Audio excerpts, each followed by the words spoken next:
Howdy, howdy, howdy, my name is Anachi Sasuke. Welcome back to Let's Read the SCP Foundation Wiki. Now, I was going to do Homestuck today, but I still haven't really come to grips with the fact that I'm on the Trickster part, and I'm still trying to gear myself up for that.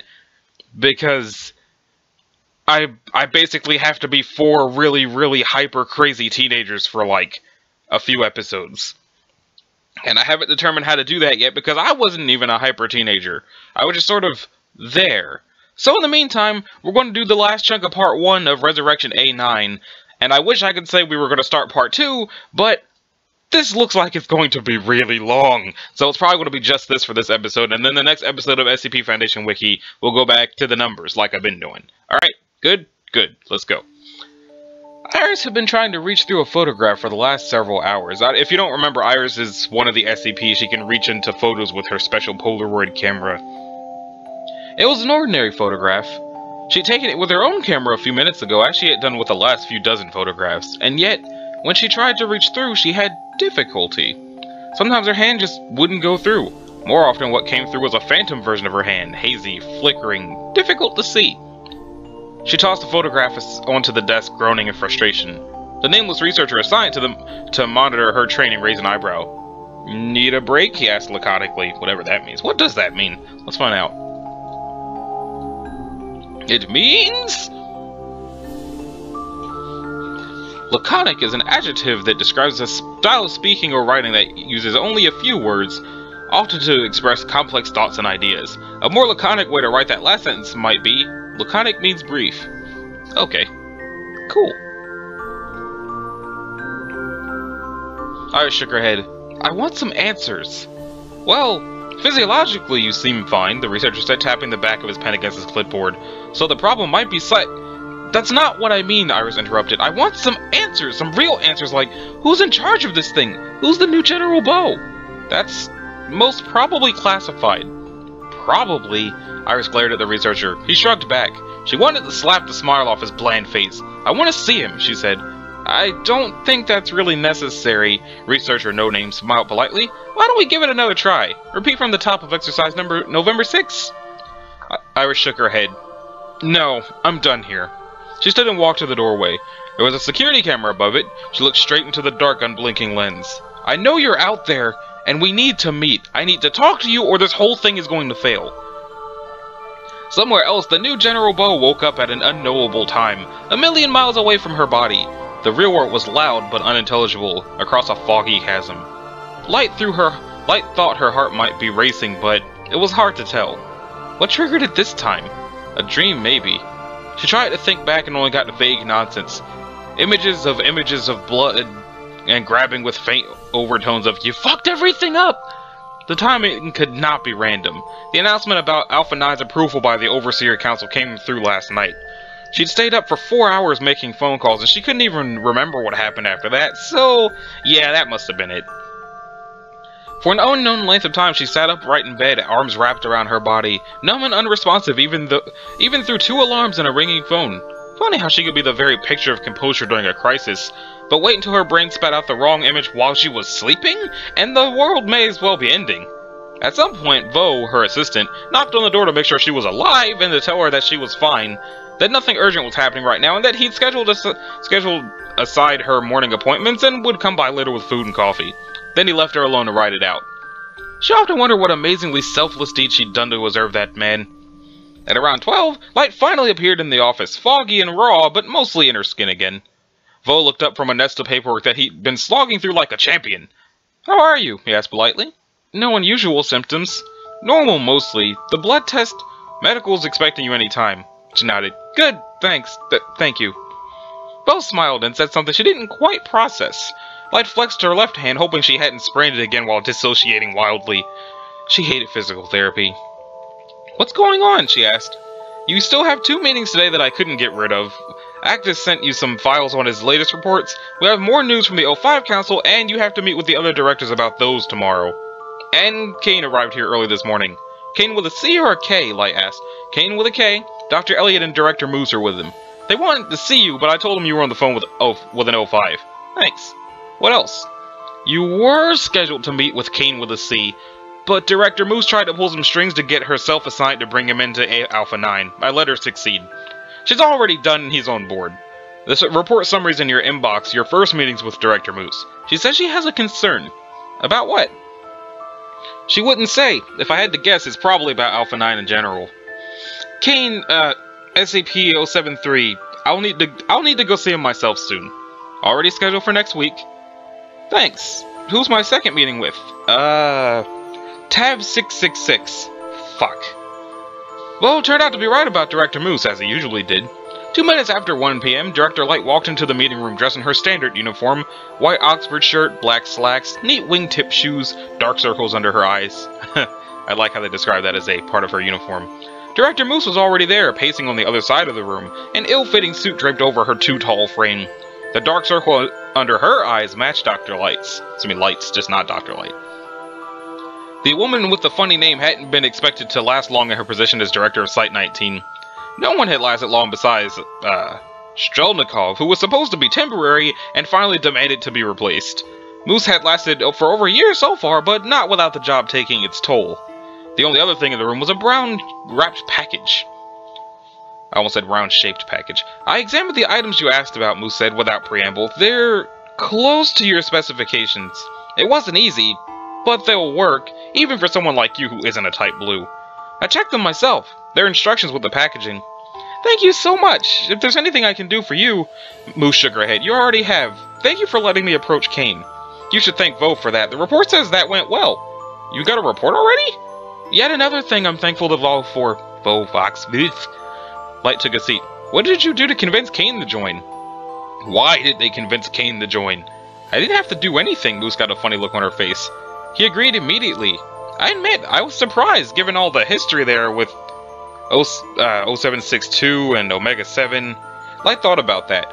Maybe the O5s asked him in the first place? I'm not going to complain about things going right for once. They won't stay that way. Probably not. That's what I wanted to talk to you about. About Alpha-9. Light waited. They sent me the reports last week. I read them top to bottom, looking for a good enough reason to recreate something as dangerous as Omega 7. What I found was a lot of political maneuvering going back years, and Irish shooting some unidentified insurgents during an incursion on this site. Nothing else. All quiet on the anomalous front. Yet Alpha-9 has been created anyway, as of last night. I have my own hesitations, Light said. But I thought you'd be on board with the Foundation taking a different approach using anomalies. Because I'm an anomaly myself? That's exactly why I think this is excessively dangerous. What anomaly is Dr. Moose? Did we already cover this and I just forgot? Most people didn't know it, but Moose was what they called a Type Blue. Okay, I guess they're explaining it now. A paranormal magician in her life before the Foundation X-Serpent's hand. Don't misunderstand me. To borrow a phrase from others, extraordinary risks require extraordinary justification. I see the risk here, I don't see the extraordinary justification. Light nodded.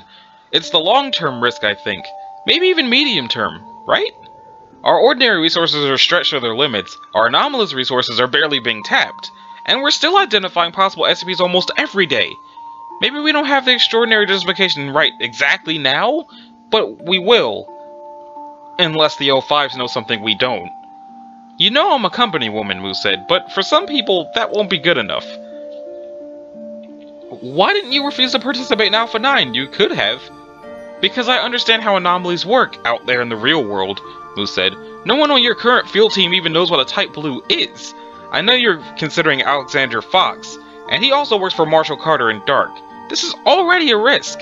If I can prevent it from becoming a disaster, at least in some way, I'm obligated to try. She looked at Light. I imagine that's why you're involved in this too. She wasn't wrong. They were both quiet for a minute. A factotum came to see me last night, Moose said, finally, after the council voted to approve Alpha-9. Called themselves Loyalty. Not very subtle. What'd they say? They told me how Alpha-9 was approved. They told me it wasn't the council's best judgment that let the vote pass, it was political wrangling, and existential fear that none of them wanted to say outright. The council was waiting for something like this to come along, and once it did, they only needed someone to say, well, here's a project we like, we'll run it, we'll take the fall if things go wrong, when things go wrong. Moose paused again, staring at the table, tapping her fingers on the back of an empty chair. Was that me? Light asked. Moose shook her head.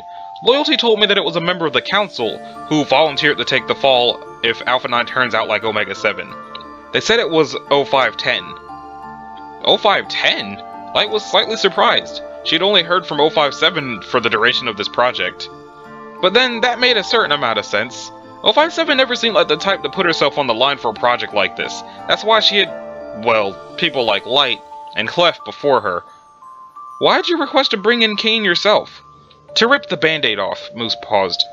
And so no one else could fuck it up. Light nodded. This will have consequences, Moose said. No one's forgotten Omega-7. Don't expect that to be a good thing. That's been on my mind. We have a lot of preparation to take care of. I have to get back to work. Good luck, Director Light. I'll see you soon. Moose stopped tapping her fingers on the chair. Don't delay. We may have less time than we think.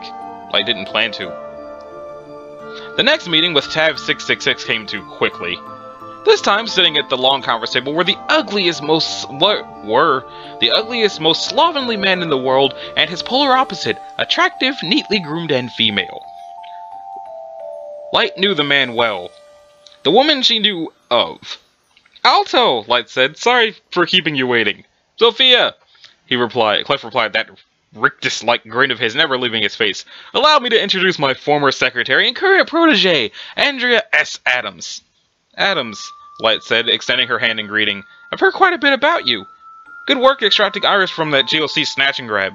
Adams' lip twitched a bare millimeter at that as the two women shook hands. Clef's expression was much more readable. Apologies if I kept you waiting, Light continued. You've heard the news? The Overwatch vote? Yep. God help us all. I already read that. Clef laughed. You weren't expecting it? From the orders? Oh, the O5s will order any damn thing they think is a good idea. Or a bad one if it's a Tuesday. Doesn't mean Last Hope wasn't going to be controversial. You ask me? I bet the vote barely slid past. Light flexed her left hand, remembering what Moose had said.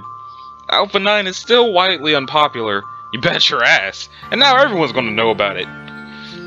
In that case, we have a growing problem, and I need your thoughts. Light opened a file on her tablet and turns it around to show the others. Dr. Maynard Maddox, Site Director, Site 88. Agent Richard Gillian, Unit 18. There are more, and we don't know who they are.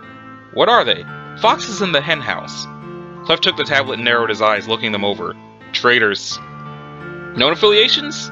Gillian worked with an undercover ops a few years ago that had some questionable encounters with the insurgency. Maddox? Not sure. Both of them leaked plenty of information, one of which led to an attack on Site 88 by unknown hostiles. Lending a hand. Did I read this? Let's see. Oh, okay, so that's why that happened. Gillespie has assured me that the acting site director, her grandson Ralph Rogette, is investigating. Good. He's 22. I mean, I trust Gillespie's judgment. Kind of. The point is, there are double agents perceiving Alpha 9 as an unprecedented threat. And they're waking up. It's a threat to the project as a whole, not just me. Can you look into this? We can start with investigating all of the outgoing communications, plus people going off-site, Clef said. Is that feasible? We have an asset that can handle it. Clef said, smirking. Adams flinched. Good. Anything else? Not much, but if you plan to get shot at more, you should look into buying a bulletproof vest. I hear they come in designer colors these days. Oh, sure, I'll look into it. Clef accompanied her to the third meeting of the day. He kept up a stream of terse commentary all the way there until they reached a secure conference room in the heart of Site 17. Security, secretaries, and anyone else without at least level 4 clearance had been relegated outside for the next 2 hours. Clef sounded even more displeased when he appraised the buffet spread provided by Site Catering. There's a perfectly good IHOP in town. Why aren't we eating there? What's wrong with the food? Light asked. It seemed good enough on the online menu. It's inedible, that's what. Clef put 4 biscuits on his plate. It's not worth having a meeting anywhere if you can't order chicken and waffles and get coffee spilled on you by a hungover waitress. What is it with you and meeting in diners? What is it with all of you and meeting in diners? I don't like the formality, Site 77 Director Shirley Gillespie said, cutting in next to them. Diners have coziness. You can have an honest chat if it's just 2 people in a booth. In a room like this, you have security, for one.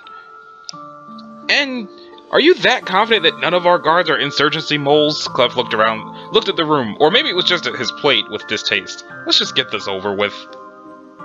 The 3 of them left the catering table to join the other directors. They were all here, in the expansive Site-17 meeting room, everyone who'd been invited to the first meeting. Besides Light, Clef, and Gillespie, and Director Moose nodding to Light as she sat down at the table, there were Bright, Actus, and two directors Light had just met, Jonathan Nardu and Marcia Cortez. One was prominent by her absence. Raisa director Maria Jones was working on a number of secret assignments and not just for Alpha-9. Shortly after the word of council approved, Jones sent Light a curt yet apologetic message saying she expected to be absent for a while. Light didn't hold it against her. Jones was the woman who had to close Omega 7's files after all. All this must be hitting close to home. Clef walked around the table and punched Bright in the shoulder and received a mostly amiable punch in return from the currently 30-something Indian man. He sat down by Gillespie in a far corner and took up a slouch pose that clearly communicated his intent to participate in nothing else beyond the substandard food on his plate. Fair enough. He wasn't technically part of Alpha-9 after all. They'd had their real meeting already. Clef wasn't wrong about security, Light reflected. Half the directors involved in Alpha-9 in a room together was the kind of thing that security did not recommend, and Light was inclined to agree. It would, however, be a necessary risk for this project. Speed was essential, and there was only so much you could do to protect teleconferences from intelligence leaks. Light couldn't help but glance at Gillespie. It hadn't been long since the containment breach they'd been trapped in together, but Gillespie wasn't acting any differently at all. Her eyes were closed, and she was sipping her tea. As for the rest, they were all engaged with their plates to varying degrees, but every once in a while, their eyes would flick over to glance at her. Sometimes their expressions were hostile, other times they were pitying. Mostly, though, they just seemed curious. Light took a moment to slowly chew at a piece of potato, swallowing it down despite a dry mouth and closed throat. She waited until a natural lull in the conversation to walk to the podium and adjust the mic. He let out a brief squeal of feedback and the conversation ebbed. "Thank you for all coming," she began. "As you know, Alpha-9 has just been officially approved as a mobile task force. All of you have a great amount of influence in the future of this project. This will in turn influence the future of the Foundation. Our first asset, Iris, is in training now. There will be more." She waited for any kind of response. There was none. "So, anyone have anything they want to discuss to start us off?" A moment of silence. Then a middle-aged man raised his hand. "Yes, Director Nardu." Jonathan Nardu, I don't even know I'm saying that right, nodded, got to his feet, and opened up a well-worn spiral-bound notebook. "Director Light," he said by way of greeting. "I've just been reviewing clips from SCP-105's training sessions," he said. "She's on a level with some of our MTF agents already, with only a month of training. It's almost as she has some form of photographic memory, if you'll pardon the pun. I wonder if it's natural or some kind of secondary mutation of her anomalous ability." "Secondary mutation?" Bright scoffed. "What are you, 12? "I don't see what you mean," Nardo said, looking surprised to be contradicted. "That's literally X-Men terminology, and you damn well know it." Marcia Cortez spoke up. "I agree with Jack," she said. "We need to be careful with our terminology. If this experiment's going to work, we need to stay as professional as possible." "If she is a superhero, she's a broken one," Moose interjected. "Her abilities haven't been functioning after prior baseline in the last few days since the Coalition encounter." "Spooked, perhaps," Actus suggested. He'd been the first to arrive at the table this morning, but this was the first he'd looked up from reading the files on his tablet. That incident was highly unusual, even more so than the unresolved containment breach that started this whole mess. "Maybe she's faking it again," Cortez suggested. "Glass's psych assessment says she's not," Nardu said. "Nardu?" Cortez shook her head. "Glass was always too sympathetic to humanoid skips." She shot Bright a look that seemed oddly apologetic. Bright didn't seem to notice, concentrating on his meal. "Iris Thompson is just a girl with a special ability," Nardu said. "She can't be that dangerous to us. We all deal with worse on a daily basis." "Nukes disguised as Girl Scouts." "Excuse me? I said, don't underestimate the damn skip just because she looks like a pretty girl." Clef snapped. "Iris Thompson is dangerous. The only question is whether she's dangerous to us or the enemy." "Well, maybe if you didn't treat her like a caged beast." "Let's get back on task," Light said. "Iris's performance has degraded. It could just be because she hasn't used her abilities in a long time. It could also be due to the phases of the moon or the alignment of the planets or something else we will never know. As it currently stands, we just don't have enough data. So let's move on." She turned to the other side of the conference room. "Gillespie, Actus, what's the status on the other projects for Alpha-9? I still have no idea if I'm saying her name right. Gillespie put down her glass and dabbed her mouth with a napkin. "Most of the usable objects at my disposal in Site-77 were denied. I have a few gray cases where our previous research indicates a potentially smooth transfer to more violent means. but other than that, a lot of rejections. Actus nodded. My recommendations were largely vetoed as well, despite your sign-off. Unfortunately, I don't have much more to add yet, though I've received a new list of anomalies to assess. For whatever it's worth, Nardu said, I don't mean to complain, but between all of us, we've requested access to over 200 SCP items. Our list is now... Do we even have half a dozen? Besides Iris, we have Kane, a broken reality bender, a severed hand. I imagine they want us to start small, Actus said. We have, however, been promised more SCPs. SCP-1985 and 2099 were suggested to me as possibilities already. Brain and Ajar and Apocalypse Explorer. Alright, not bad, but it's still only 2. However, Actus continued, glaring at the younger man, that doesn't include secondary anomalous assets that don't fall under special containment procedures and can thus have fewer barriers to overcome. Andrea Adams in her suit, Professor Crow and his projects, this Fox fellow, the Alexandra AI, Chelsea Elliott, Everett Mann, Curious Butterflies. Technically myself, Moose said dryly, given that I'm a type blue. Nardo and Cortez looked blank. GOC term. It means once upon a time I cast a whole lot of magic spells. In case any of you didn't know that I'm X-Hand. She took a drink. And there's you, Bright. No, neither of us are anomalous weapons or Alpha 9 assets. I'm here in my capacity as personnel director.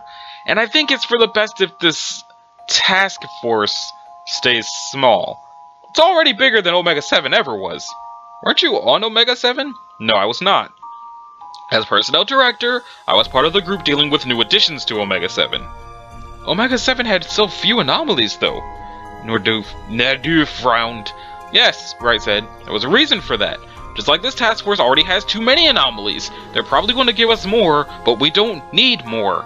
At all. But it's a fairly big vote of confidence that they assigned us Kane, Actus said, interrupting. You know how the council feels about him. Gillespie looked down at her glass. I can't say I'm sure we should return to putting anomalies in charge of anomalies, besides the obvious exception of Dr. Bright. But Iris? One would think a project like this, we could find someone with more experience to act as a team leader. I agree, Bright said, but it doesn't matter. The order to put Iris in charge comes from above. Nothing we can do about it. She's only in charge of a team, Actus said. She's not in charge of Alpha 9. That's us. I really think there's no cause for worry here. Just look at those videos. She's a perfect fit. I think we know what you think. You're practically drooling. Excuse me? Are you accusing me of unprofessional behavior? Because if so, I want... No one's accusing you of anything. Accusing anyone of anything. It was a bad joke, right, Jack? The worst, Bright agreed. Good. Now that that's settled, is there anything else? There's another issue on the table, Nardo said. Iris asked to see the new bow. He looked at Light. I think that means you. Light looked down at her tablet. There was a video clip still playing there in which a pixelated blonde figure plunged her hand through a Polaroid picture, and the ghost of a hand reemerged several feet away. I know, she said. I should have done it sooner. I'm not sure we should expand our personal contact with these anomalies so quickly, Cortez said, frowning. Maybe not, but if we can't trust Iris, this project was doomed from the cradle. I'll talk to her. Charles Vaux? You're a Light secretary. Okay. Vaux looked up to the attractive woman in the slate gray suit who had appeared in the room across from him. Oh, Agent Adams. I didn't know you were here. Sorry, old habit. What's your dog's name? Mango. It's cute. Foundation bred? Yep. She was trained for security and then as a sniffer, but too friendly. I can tell. She looks like a sweetie. May I? When Vaux nodded, Adams leaned down and gave the pit bull a friendly pat on the head.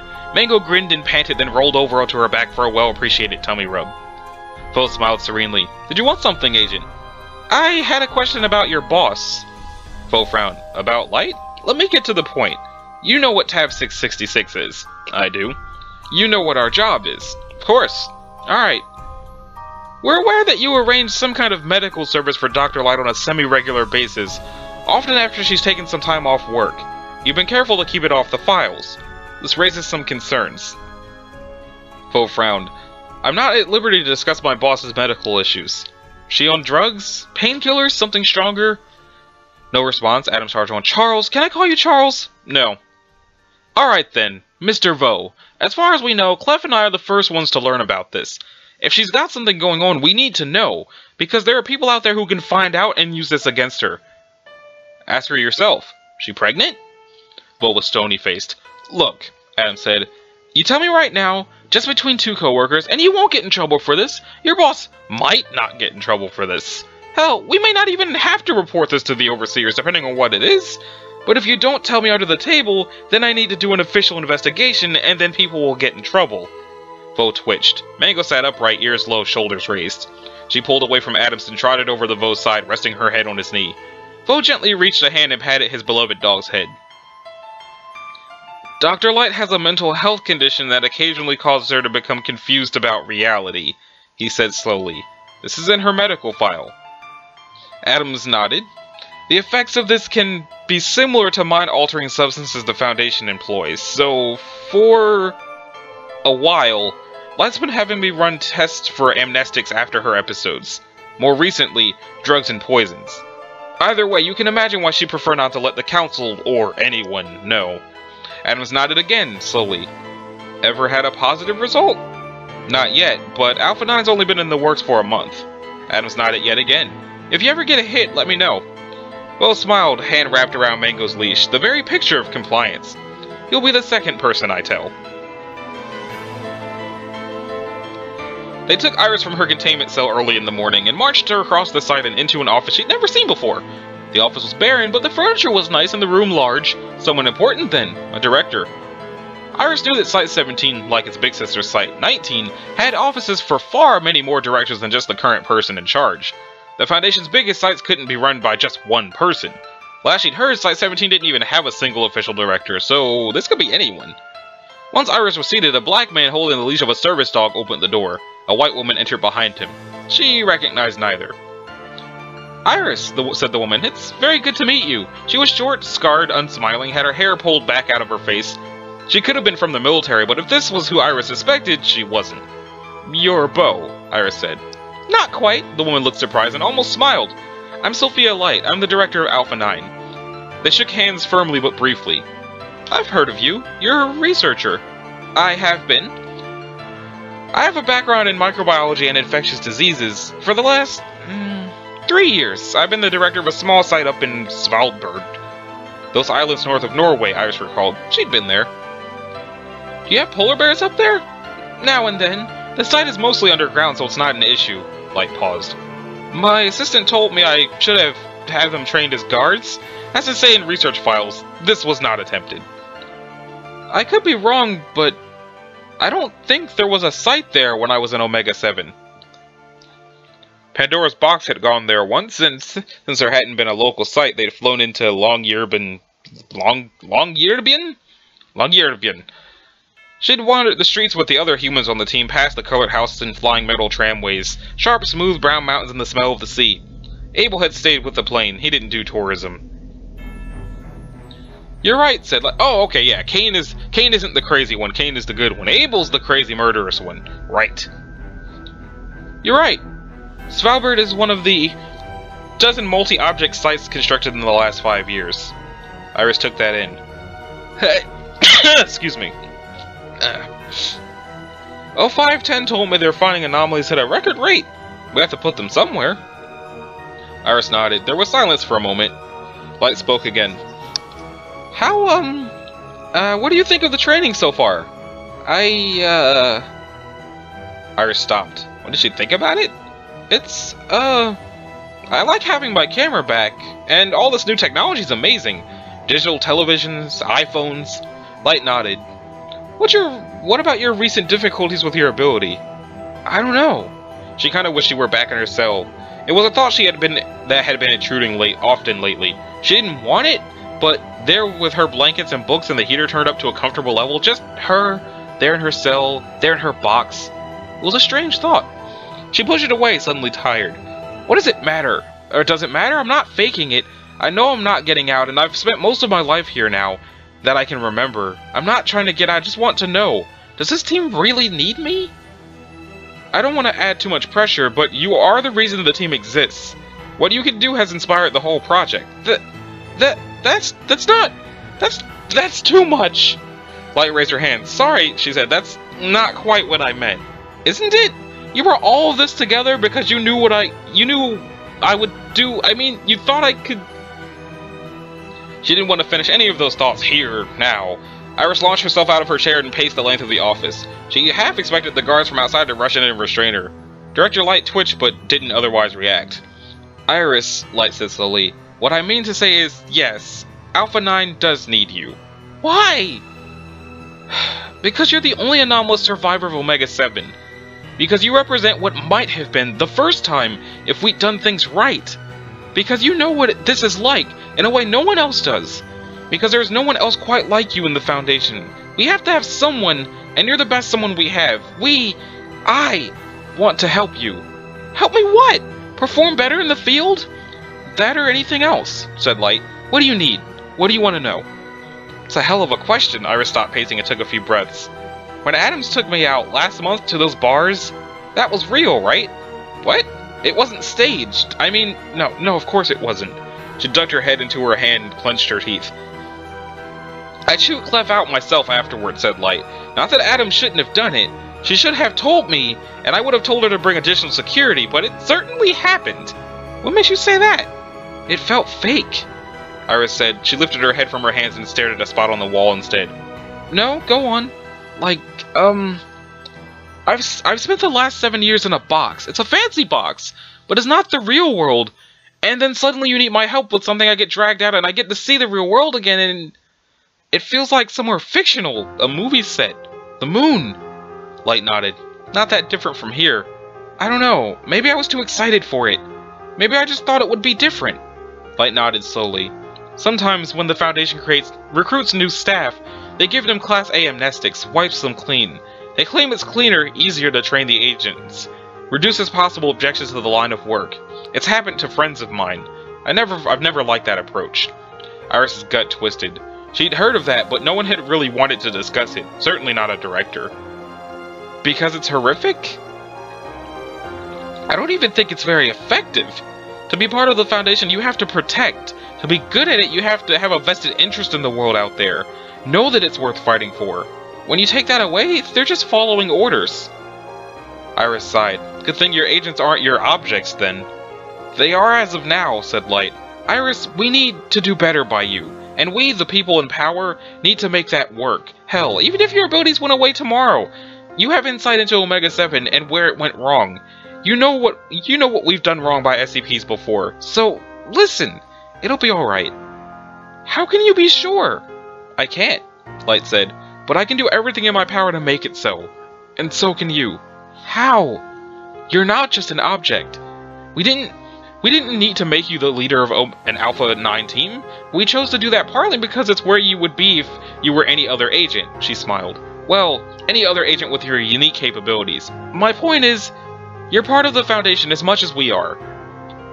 Iris didn't know if she believed Light. In fact, she didn't. It seemed like another manipulation, even if Light herself was genuine. They manipulated Abel too, giving him control over the makeup of Omega 7's strike team. Let him strut around Site-17 and indulge his homicidal desires, so long as he was useful until they couldn't keep him entertained any longer, and she... No, don't think about that again, not now. Did it matter either way? She didn't know how she felt about this, besides tired. What are you going to do? Asked Iris. First, you're going to take a break from anything test-related. Even if you come back and it's back to square one, that's fine. We all need time off. I thought you researcher types never did that, Iris almost smiled. Even knowing it was a ploy for her favor, well, it kind of worked. She could use a respite, whatever. Light leaned back in her chair, fiddling with the pen and staring off. As for the near future, I have a few ideas. Like what? Perhaps you'd like to meet an old friend, Light asked. Iris, this is SCP-073. Hi, she said nervously. She hadn't seen him since... Hello, Iris, Kane said. He smiled gently. His eyes looked so old and sad despite the youth of his other features. He was like him, but older, more warm. Director Moose was watching them closely. Iris glanced at her. She gave a little shrug. I know the two of you have met already, she said. 073 is going to be helping us. Among other things, he's going to be interviewing everyone after each mission, get impressions of how things went, what things went well, and where we could improve. And remember, she said. We've done this dance before, Kane said. The tempo's changed, but it's still our song. How have you been? She asked, her voice low and soft. Her eyes stung slightly. I've been well, not terribly busy. I like the quiet. I've missed you, though. Suddenly the tears fell freely and she embraced the old man. I missed you too. I never got to say goodbye, not even to you. He held her awkwardly at first, then more warmly, or as warmly as his metal arms would allow. It's okay. We're here now. Ready, Iris said. Begin, the researcher replied. She dropped to one knee, raised the camera, and braced her elbow against her knee, thumbing the telephoto control as she did so. A quick snap of the shoulder shutter button as she ducked behind the wall, waiting for a few eternal seconds as the image downloaded to the iPad. Once it did, she could identify the keys on the hook. The image was a bit blurry, though, but she was still able to make out the room numbers on the green tabs. She pushed her hand through the screen and gently unhooked the key labeled 207 from the pegboard. Slowly, carefully, she carried it across the room and dropped it into the mail slot of the hotel room door. A man in black tactical gear grabbed the keys before they could even hit the ground. Silently, the team made their way up to the second floor of the shoot house, pausing at each door to check for ambush. Finally, they made it to the motel room marked 207. The point man raised a small video camera up to the window, swore softly. Claymore mine attached to a door, he whispered over the comm. Send me the still. Wait one. Transmitting. Iris thumbed a control on her iPad, waited a moment for the picture to download. Sure enough, there was indeed a claymore mine facing the doorway, rigged to a wire attached to the door. Damn, she whispered. I don't think I can disarm the trigger. Should we go loud? The point man said, or asked. Wait one, Iris whispered back. She searched the photo carefully and smiled. Give me a zoom shot of the full-length mirror. I can see the back of the claymore from there. They were standing in Nardu's office. It worked? It worked? Very clever. Light shrugged. Her meeting Kane was going to happen anyways. So you allowed it to happen at such a time that Iris thought she was being rewarded, Cortez said. For once, Nardu and I are in agreement. That is clever. Light snorted. That's too clever for me. I may have suspected it would help and expedited the process. I'm just glad it worked, said Nardo. He threw up his arms. We finally have a success under our belt. Last hope will fly yet. Can I offer either of you a drink? No? Well, I'm meeting my secretary. You'll have to excuse me. Let me know if you need me. They watched Nardo wave off a security escort as he left. Are all the Site-17 directors this unprotective of their space? Asked Light. Not really, says Cortez. But you have to have a certain amount of trust to co-direct a site like 17. And as far as he trusts me, he trusts you even more. Really? Why? Because you're directing his dream task force. And you're famous. Oh, Jesus. Director Cortez, I just wanted to say that I understand your reservations about Alpha 9. They're absolutely reasonable, but I want to thank you for your help and resources. Your expertise. Cortez shrugged and chewed on her lip. If the fibers weren't breathing down my neck, it might be different. Of course. Nonetheless, also, sorry for turning your site into a zoo. You said it'll move out eventually? One way or another, said Light. I'm working on it. Have a good evening, Cortez. And you, Dr. Light. Cortez sat down to go through files. Light let herself out.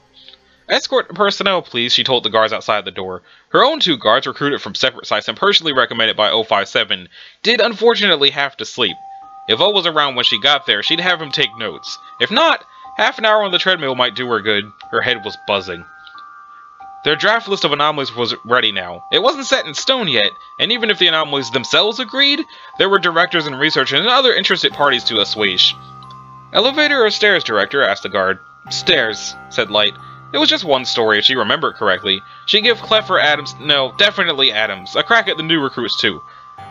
Let no name give in repair. God knows they need it. Something brought her out of her reverie. The guard was behind her and walking too slow, or maybe too quickly. Light glanced around, suddenly aware that she was a small woman along with a larger man behaving unexpectedly. Aside from the two of them, the stairwell was completely empty. Her pace must have changed. She knew that she knew. The guard muttered, "This is for Asher," before kicking her down the stairs. She tumbled and bounced. Her skull clattered on concrete. Stars flickered in her vision as she slammed into the wall at the bottom of the landing. It almost hit the jagged line of his tactical knife.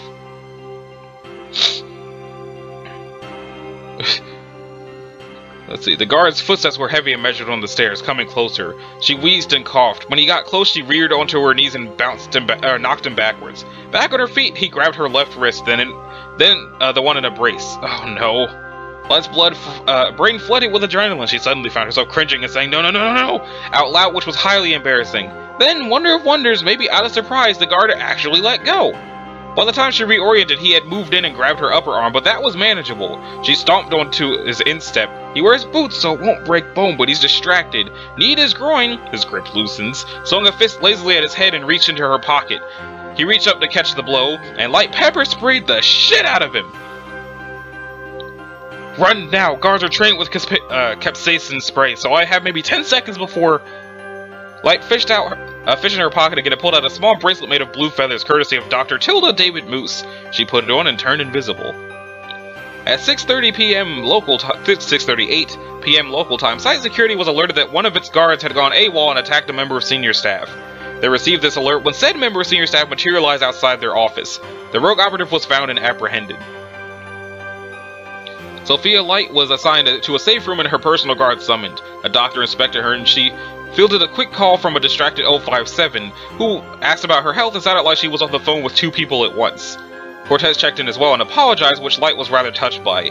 Security for Site 17 launched an immediate investigation. Look for Asher, Light told them. He mentioned an Asher. Light waited in the safe room for 3 hours and tried not to completely space out, with mixed results. Her guards would understand, but it was embarrassing, and what if she couldn't trust them either? That had been entirely too close a call. While she grappled with paranoia, site security swarmed out to gather information on the guard, on his plans, on potential allies and traps at the site. Then they brought her what they found. His name was Robert Blankenship, level 2, and he left a suicide note in his room. He didn't expect to survive his errand. In a letter, he described his brother, Asher Blankenship, recruited at the same time from the Navy in Whidbey Island, Washington in 1999. They spent most of their careers with the Foundation in different places, but found ways to stay close nonetheless. Asher was an incredibly skilled marksman, and Robert was merely adequate. Both were extremely loyal. Asher was recruited to Mobile Task Force Omega-7. Abel tore him in half. The psych department thought Robert had worked through the trauma. They noted he was assuaged when Omega-7 was shut down forever, like grimaced. So when he heard it was being reformed, he felt it was necessary to take some kind of action. Site 17 security director came personally. He was a short, chagrined-looking man who couldn't stop picking at his shirt collar. How sure are you of all this? If he wasn't working alone, everything checks out. He wasn't, well, all the weapons he was carrying were standard issue. Knew where you were, that was his clearance too. He used a scrubber to, hide his image from the cameras once he went rogue, but it was a Foundation standard scrubber, so we could descrub it easily. The one he was wearing went missing from the site armory 4 days ago, which he had access to. His plans after me? He was going to take out as much of Alpha 9's infrastructure as possible and, make it on his own. Make it on his own. His words. Light sighed. So he was working entirely on his own. That's some relief. I do appreciate your diligence. Do another loyalty check on your current guards when you can, please. I'll be changing my own safety habits. If you were a better assassin, I would be very dead right now. Director? What should we do with him? Who? Robert Blankenship. We're going to let him hang for a few more days to see if he says anything else. After that, what do you want? Light squeezed her eyes shut. Who else knows? Nobody outside this room and 3 of my best staff. Word may still get out, though. That sealed it. Policy is clear. Determination. The security director looked startled. As you say, Director. Maybe it was too far. She could have been merciful, but honestly, what did he expect? 7 guards flanked her as she went towards the safe room exit. One of them held the door open. If you play with fire... She stopped. Did Asher Blankenship have any other brothers? No more siblings. Robert or anyone else from Omega-7? Do they have living family or romantic connections at the Foundation? He gave her a long look. I don't know, Director. I'll have a list sent to you. How long must that list be? Would it even be enough? What about friends, co-workers? Light shut her eyes. She'd be on that list several times over. Thank you. That will be all. Okay, so that ended up being about as long as, I was expecting it to be 45 minutes, and it clocked in at 44. So, that was In Harm's Way, which was written by Sophia Light and collaborating writers. Where does it even go? User info. Wiki.user since March 31st, 2009. 3,179 days ago. Free, very high karma. Well, so it sounds like the people in these stories are named after whoever it is that's writing them. But anyway, this is... what episode is this? 55. Okay, so this is episode 55 of Let's Read the SCP Foundation Wiki. In the next episode, we'll get back to actual entries. So, this has been Anashi Sasuke. Thanks for watching. If you liked it, a like and a subscribe would be groovy. If you didn't, you don't need to do either one of those things. So, I will see y'all in the next episode. Later.